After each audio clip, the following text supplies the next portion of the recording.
Man, oh man, oh man. This episode was so crazy.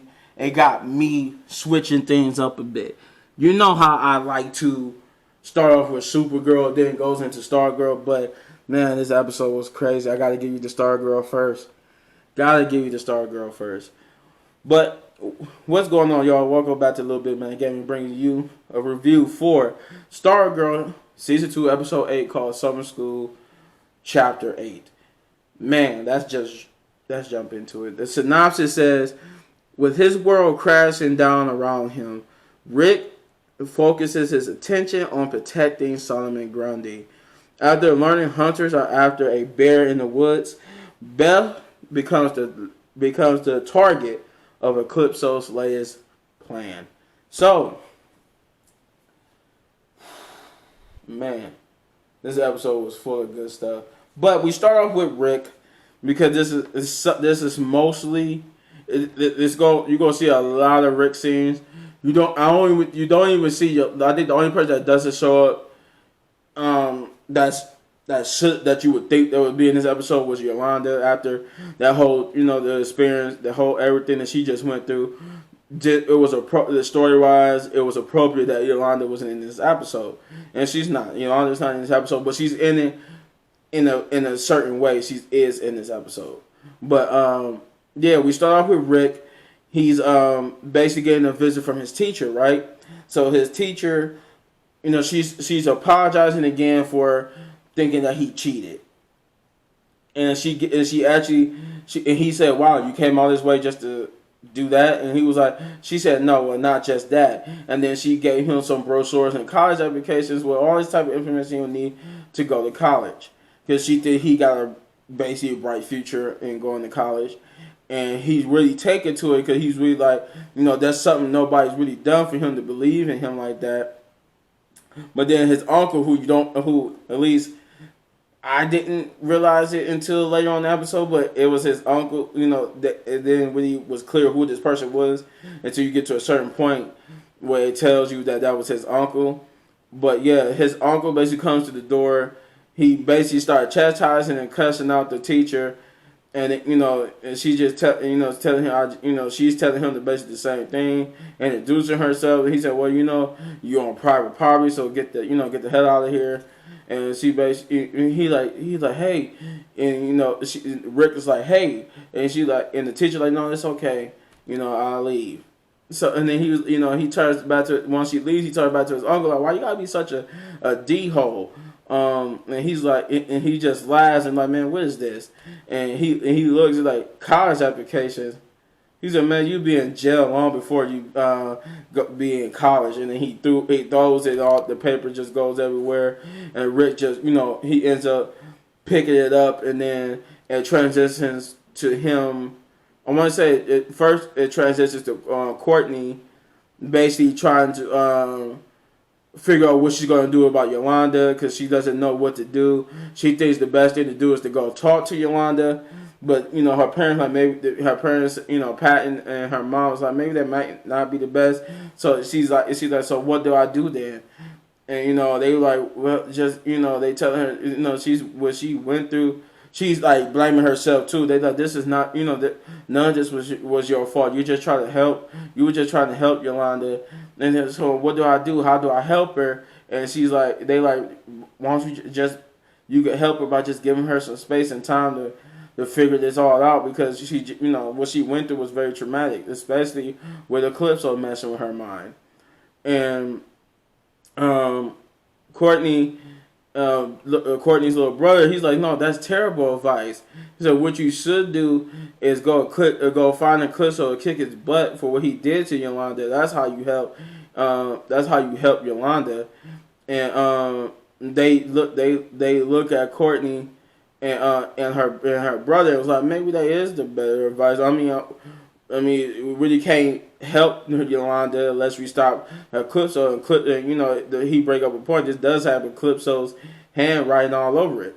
So we transition back to Rick, who's got this sack full of apples, and he's basically going into the woods, and if it sounds like discombobulated, like I'm jumping all over the place, I'm doing that on purpose because you need to watch the episode to get a clear, good picture. I'm just giving you the juicy tidbits to make you want to watch the episode. But yeah, so he goes into the woods with a sack of apples, and he's just basically like you. Well, you found out a sack of apples later, but he stops. He gets to this point where this big tree log is on the ground, and he just stops to start.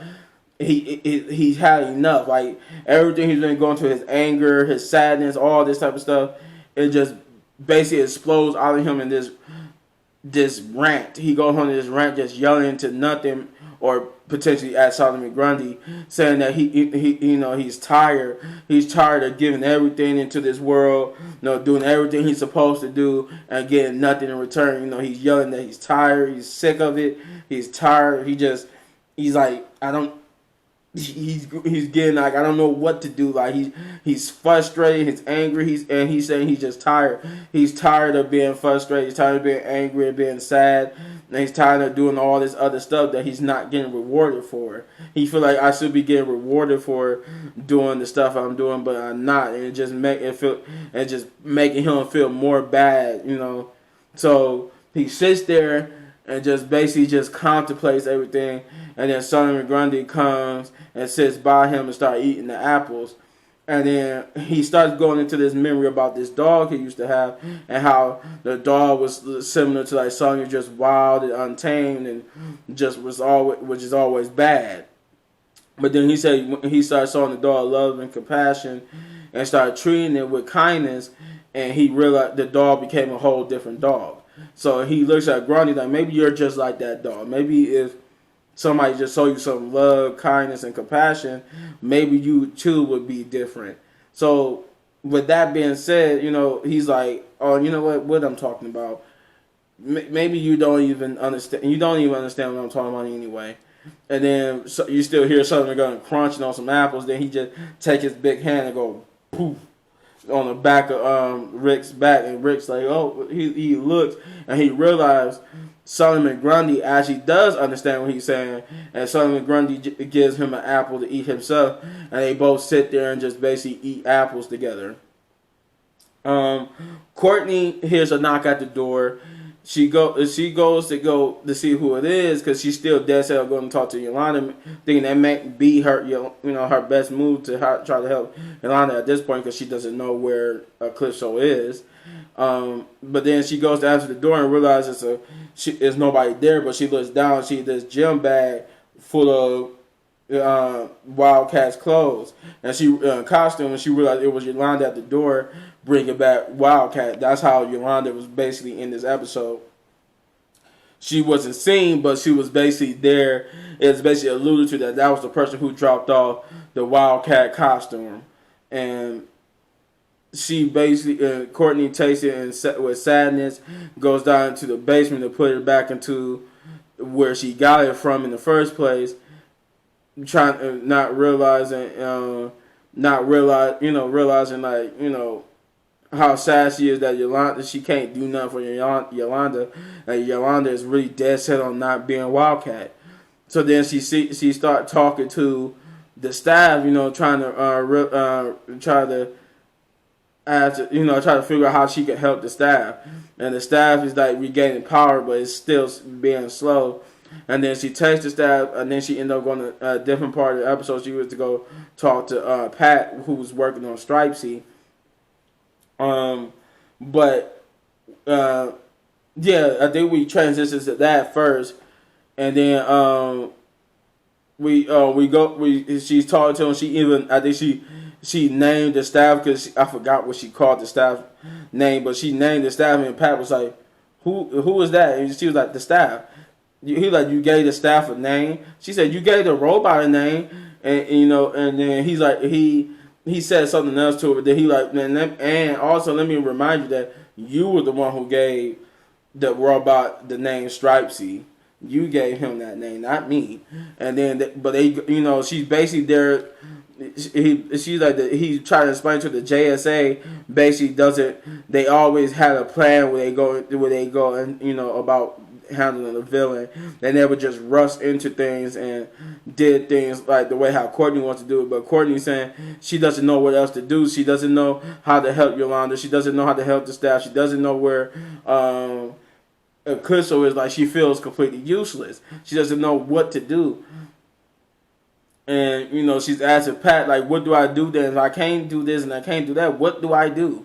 Because right now, I'm feeling completely useless right now. And this where the transitions back to Rick. And Rick gets this phone call. I mean, not phone call, but he hear over the radio about, some hunters wanting to go hunt down this bear because the bear's been terrorizing people. And he realized the bear in question was really Solomon Grundy, so he turns around. He goes back and he calls Pat and Courtney and tells them where he at and how they need the help. They need to save Grundy. Then we transition over to Beth.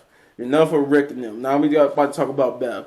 Beth is at home trying to work on the goggles, and she pretty much she gets him to work for the most part, and she has this interesting conversation with Dr. Mid-Nite. She gets a hold of him again, and he basically tells her some interesting stuff about his situation and potentially where he's at. But then, the glasses fizzle out, and in comes her parents shortly after that. Something interesting happened right before that. But her parents come in, they have some food. They didn't realize her mother cooked, but her mother said before she became a doctor, she was a cook, and the father like, yes, the best at the particular dish. And he's like, so they sit down with Beth and try to explain to her what was going on, what was leading up to the divorce. And, there's some weirdness going on with the talking and what they're saying. It's like they go from one moment being sincere and trying to find the words to explain it, then to being sinister almost words. But then it's going back and forth. But it's done in such a way that you have to really be paying attention to tell they going back and forth from being sincere, trying to find the words, to sinister and blaming, if that's anything to basically say. They start playing the blame. But then Beth has this moment where where something's going on. She jumps on and goes, ah! And she breaks this plate full of food. And they Courtney, I know you're upset. And Courtney, Beth, I know you're upset, but this is not that's no way to act and stuff right now. And she was like, no, did you see that? Did you see that? Did you see what that with the food? And they looking at the food. They're like, what? See what? And Beth was back at the food and realized what she thought she was seeing wasn't there. So then she grabs the goggles. It's like, I gotta go. I'll be back. I'm so sorry. And she realized right then and there that when she looked back and thought what she saw wasn't there, she realized Eclipso is after me right now. She realized this was Eclipso's doing. So she tries to go tell Pat and Courtney about Eclipso, but she runs into an unexpected guest at Courtney's house. The unexpected guest is basically interrogating her, telling her that she doesn't belong here, and because Courtney said this unexpected guest doesn't belong here. They said we don't belong here, but here we are. And that were you stealing again? That's what your kind does. They always steal. And I'm like, holy crap! He started being racist because I thought he would.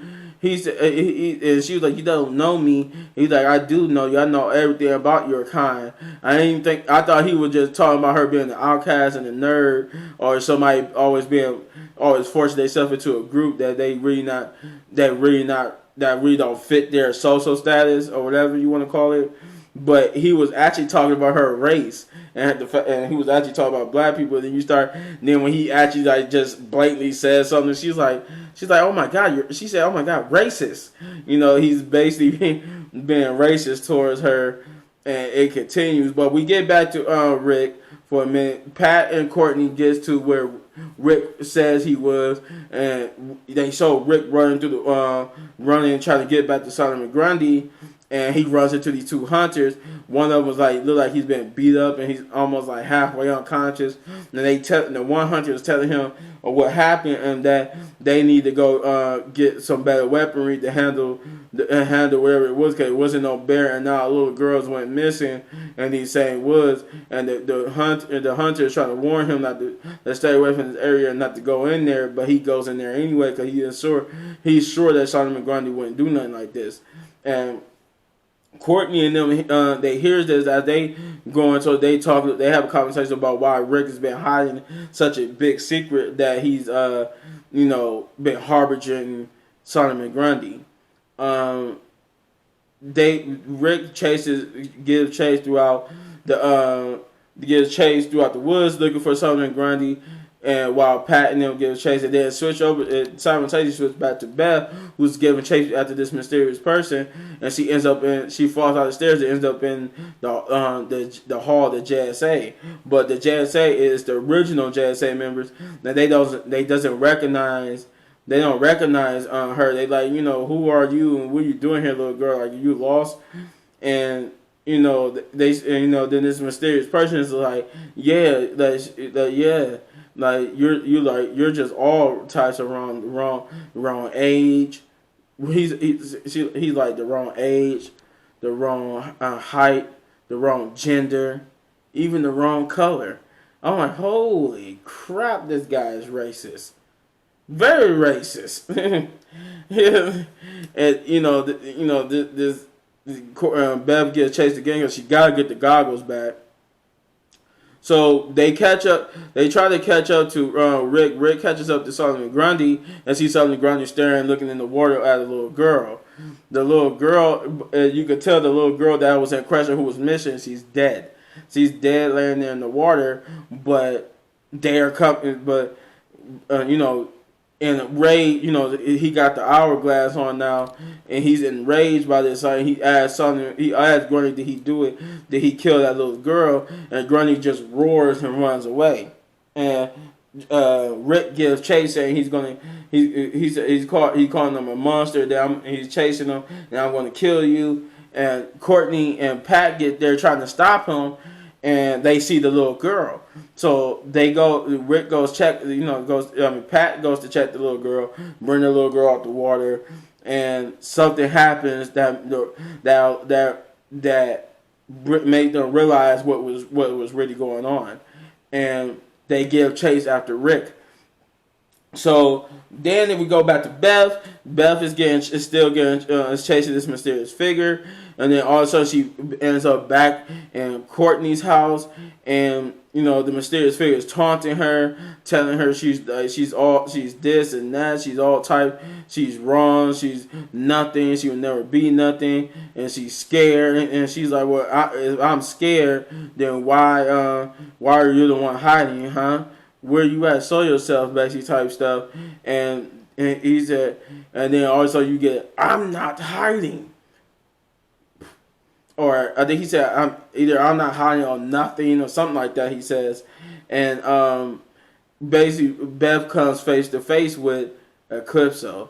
And she basically has this encounter with him that leads to a spiritual awakening for Bev, as you will. She basically shows the one thing that knows that when this all started, not from that Yolanda and even Rick has not been able to show, and she's able to do something that even though she wasn't chosen, like she wasn't like the daughter of Dr. Mid-nite, she wasn't like Rick or like Yolanda.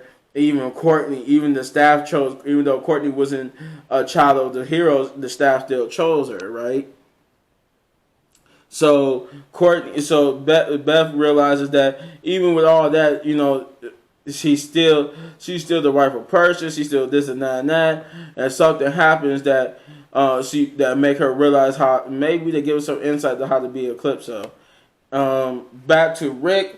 Rick is basically still giving chase, and he ends up catching up to Solomon Grundy, and the area that Solomon Grundy is a little familiar, and some fireworks going on in the background.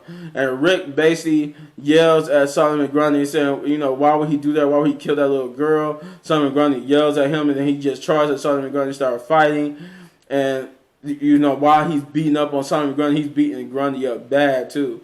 He basically beats on Grundy, and Courtney and them gets there. They try to stop Rick. They yelling at Rick, you know. And he's like, no, you stay out of this. I got to take care of this because Solomon Grundy killed that little girl. And, you know, they yelling at him. They trying to tell him something. I won't say it, but they trying to tell him something that he doesn't realize. And he had to be stopped. And when he realized what he's done, he does something. He does something, and then, you know, that, you know, he's upset, and he just does something out of anger. And then the scene the episode ends with an interesting cliffhanger and some other stuff in the other nice little tidbits in between that I didn't mention. And yeah, somebody does fall. Another one of Courtney's friends does fall, but I won't tell you who, because I didn't tell you everything. I didn't tell you everything, but because somebody does fall again. Eclipso does win in this episode again, because somebody else does fall. But if I were to give this episode anything, I give it a big 10 thumbs up, big ups, big 10 ups, because this episode was good. It was interesting. It was good enough for me to switch this whole dynamic around, because this episode was very good. I dare say, this was better than the Supergirl episode, though the Supergirl episode wasn't bad either. But this was just a little bit better because this whole episode was a psychological warfare. The one thing I will tell you this. When you go into this episode, it's a lot of things that could have been, you know, hallucination. A lot of things that wasn't, and it was just the best part about this episode is to try to figure out which was real and which wasn't.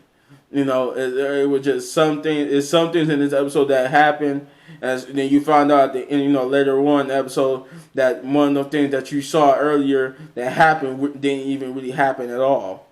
You know. But for who or what, I won't tell you.